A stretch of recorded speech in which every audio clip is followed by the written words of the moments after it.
Okay, Chapter 7, Cultural Transformations, Religion and Science. So we have 3 sections: the globalization of Christianity, persistence and change in Afro-Eurasian cultures, and a new way of thinking, the birth of modern science. So a lot of this you're going to notice is probably a lot of review. So let's look at the globalization of Christianity. So Western Christendom fragmented, the Protestant Reformation.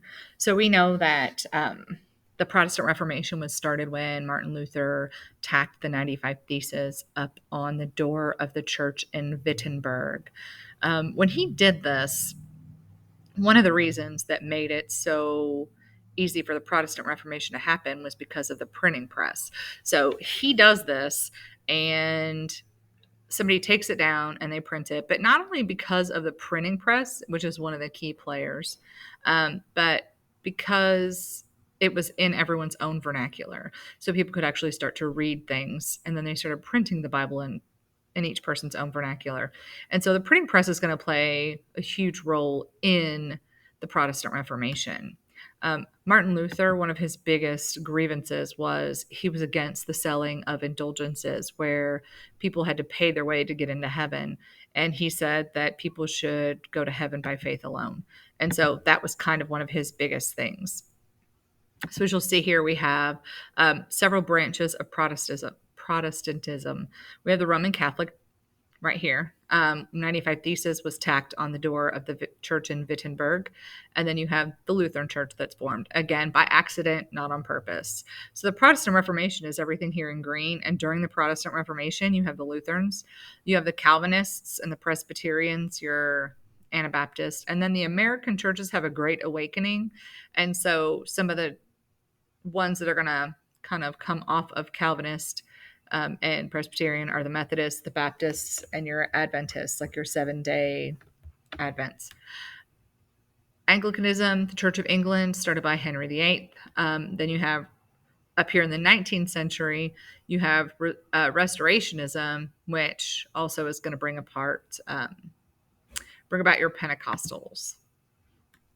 So during this time period, when all of this is going on, a lot of countries are going to use the abuses of the church to get out from under the papal control.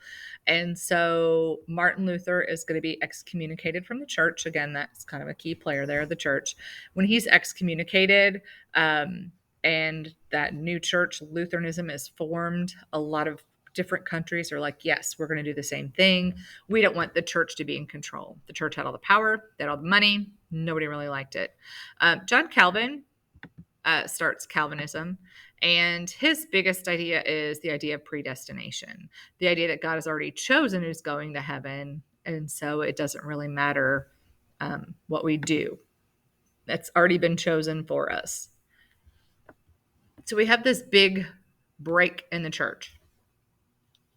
So what we had is the Great Schism, remember, divided up Catholicism into Rome and Constantinople. They had that great East-West divide. And so because of that, the church itself is going to change. Some of their ideas were idolatry. The Eastern Orthodox said that the Roman Catholic were more using idolatry by having statues and saints, and also with the beard, shaving off the beard. That was kind of a no-no for the Eastern Orthodox Church. So what's going to happen? You cannot have all of this breakaway. You cannot have all of these countries deciding to change their country's religion without having conflict. And so because of that conflict, we're going to have what is the 30 Years' War. The 30 Years' War is going to happen where different countries are going to fight over who's going to have the most control over what area, what religion it's going to be. And as we'll notice here, the Holy Roman Empire is going to be the one that probably has the biggest conflicts.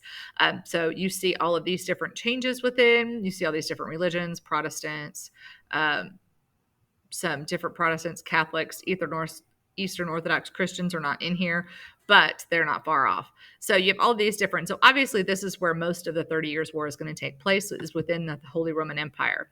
Going to be a big issue, going to be a lot of fighting. Everybody wants to create that control of that church. So what's going to happen to stop it is going to be the peace of the Treaty of Westphalia. So that is going to end the 30 Years' War. Each European state is going to control the religious affair within their own domain. So this Treaty of Westphalia is going to allow everyone to decide what religion their own individual country is going to have. So definitely a big deal. Oops.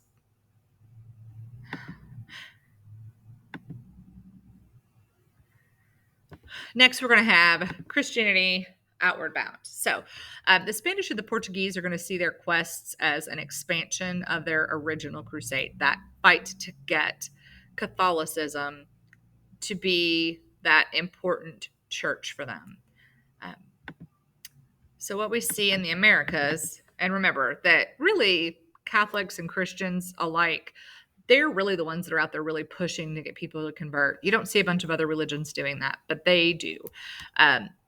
Catholic in New France, Protestant in British North America. Here's where we see the biggest conversion is in New Spain with Catholicism and in Brazil with Catholicism.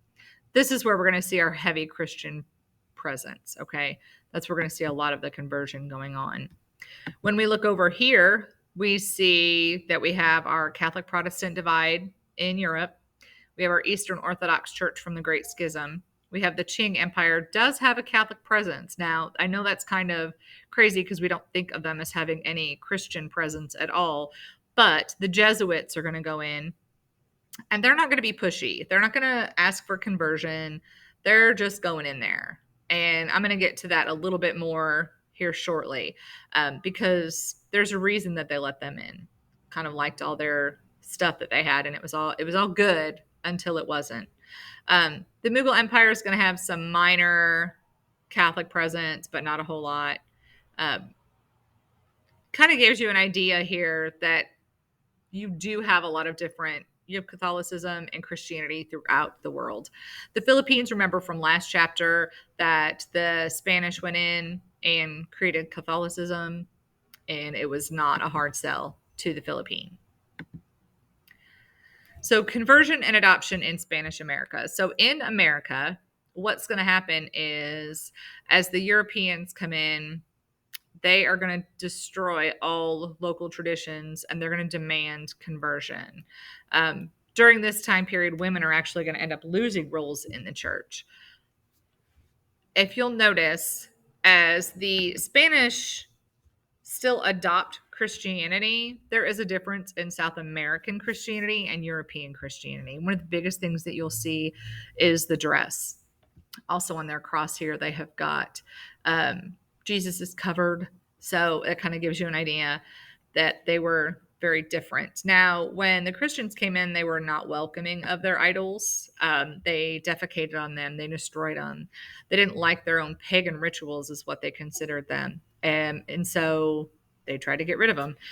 Now, what's interesting is a lot of people who did convert still kept a lot of their local traditions, even though they had adopted Christianity. It still was their own brand of Christianity.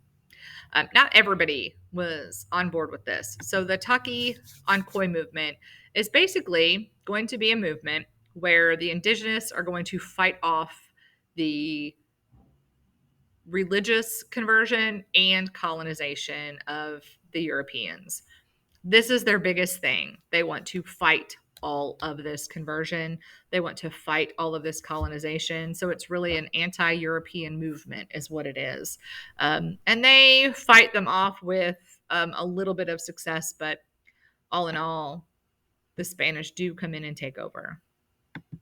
So I told you that I was going to talk to you a little bit more about Catholicism going into China. So now the reason that China even let them in was because they actually saw the math and astronomical skills and the technological and map making skills that they had, and they loved it. They were super in love with learning all of this.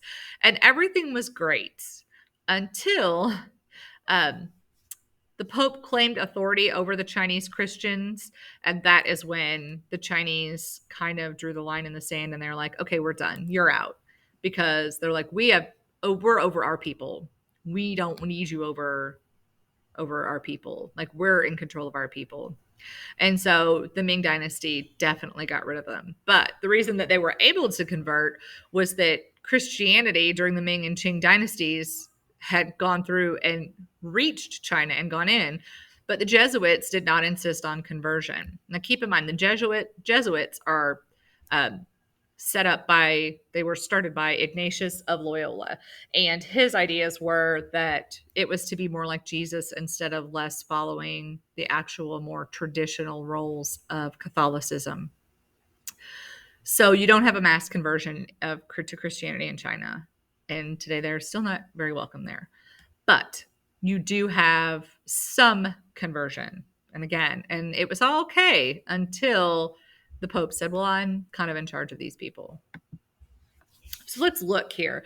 Here is a pope, and it looks like a Chinese emperor or religious or political leader. What would you say are some of the aspects that this painting has that demonstrate a European point of view? So go ahead and pause this and then look at it. So one of the things that you can say is that the European dress, the way they're dressed, along with a lot of Christian symbols in the sky. You've got the sky, you've got the angels. You also have the Greek and Roman columns in the background. You have Latin script on the map.